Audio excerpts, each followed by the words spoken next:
So I'm going to set a trap here. You can kind of see a little trail where these critters are coming around this corner post right here. I think a lot of it's coyotes.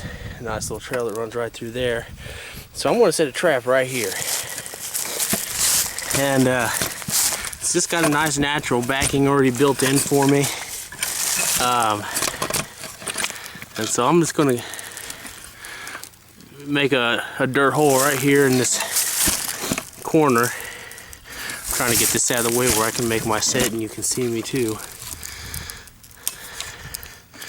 Okay, so I'm just going to go ahead and dig a little dirt hole right up underneath here. Nice loose dirt.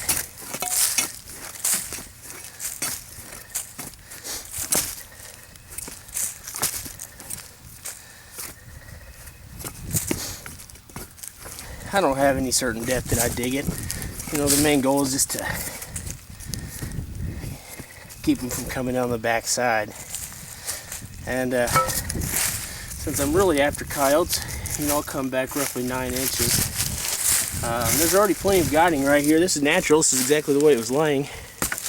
So I'll go ahead and dig my trap bed here. Make it nice and deep. Make sure you can see that okay. Perfect. For anchors here, what I'm using is Fox Hollow chained super stakes. Probably the best stake I've ever used.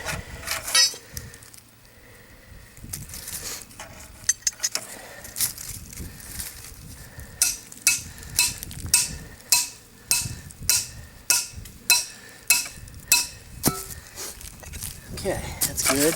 We'll pull up on the trap just to kind of set the stake. And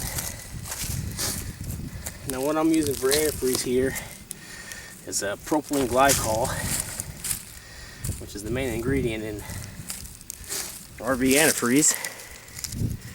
I'm just gonna put a little loose dirt in the bed there and give it a good soaking.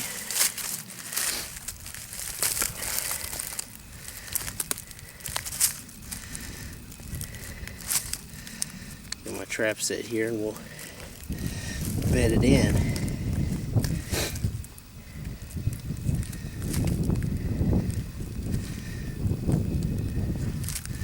Okay, so I'm just going to get my trap set in here,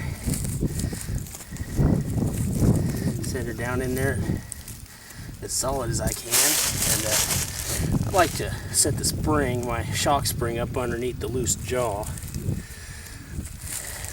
That root there. I'll just push this loose dirt right up in here. I start with the loose jaw because that's the hardest part of it. And what I'll do is I'll pack a lot of this dirt right up in underneath here. Get those clods out of there. Just pack that down. Get it good and solid without getting anything up underneath this pan here.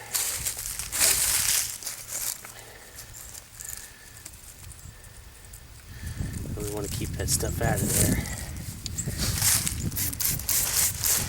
I like to use dirt around the trap, and then I'll use peat moss kind of inside the jaws, and so we'll just push that down right down into that packed dirt there and finish packing it around. There we go. So I've got the outside of that trap bedded in, and then I'm just going to use what's left of this dirt here and kind of work it in around these jaws.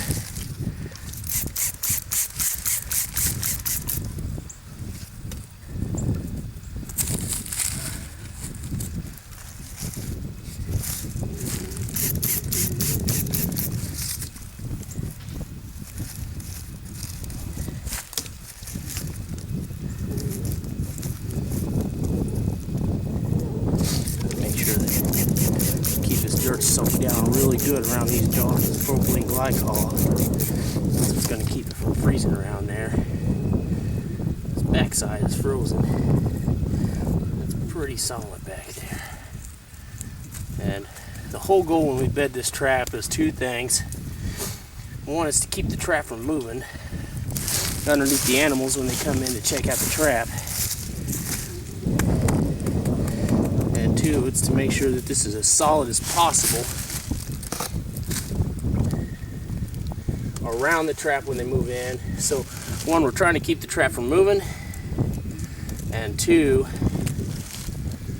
we want it to be solid so the animal doesn't expect any tomfoolery when he's coming in here to check out the set. I'm just kind of getting where you and I can see this pan here, and I'm using peat moss inside of it for two reasons. One, it's easy to handle, and it doesn't usually freeze very bad. So I'm going to go ahead and give the peat moss a spray down with our propylene glycol, and then once I've got that done, just a real light dusting over the top of it. Kind of level that out just a little bit, and then I'm going to blend it in with a little dirt here left over from the set.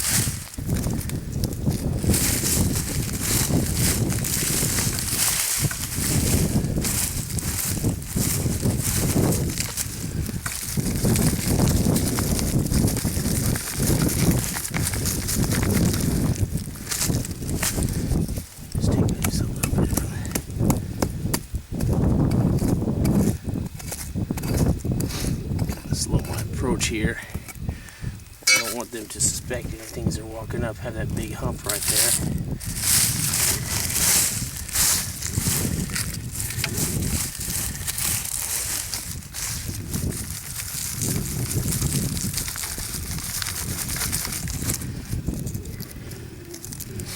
Okay, so that's blended in a little bit better.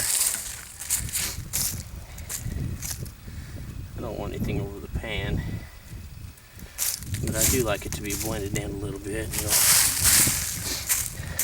And then I'll just give one more quick squirt of propylene glycol over this dirt to make sure that doesn't crust over my trap, and that's good enough. So we've got a good solid approach to our trap here, and then we'll just stick some bait in it.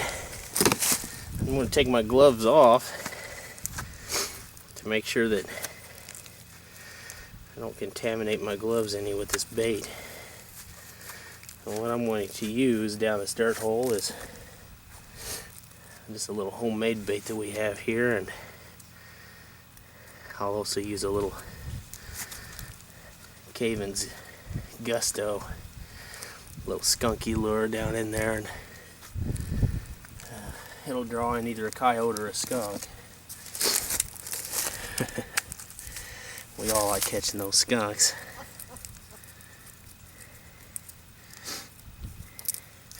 I may not use that. I'll tell you what I'm going to use instead is a little bit of hair trigger. It's a bait made here in Missouri. It's just rabbit meat, that's what it is. And then I'll stick my Gusto down in there with it. And that way I can catch any skunks that are in the area, and maybe a coyote too if I get lucky. I'll tell you what I'm going to use too, if I can get it out of my frozen sack.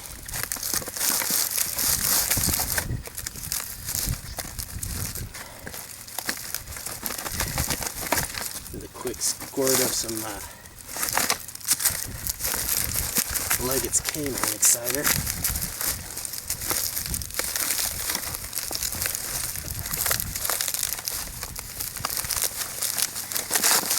There we go, I got her out of there.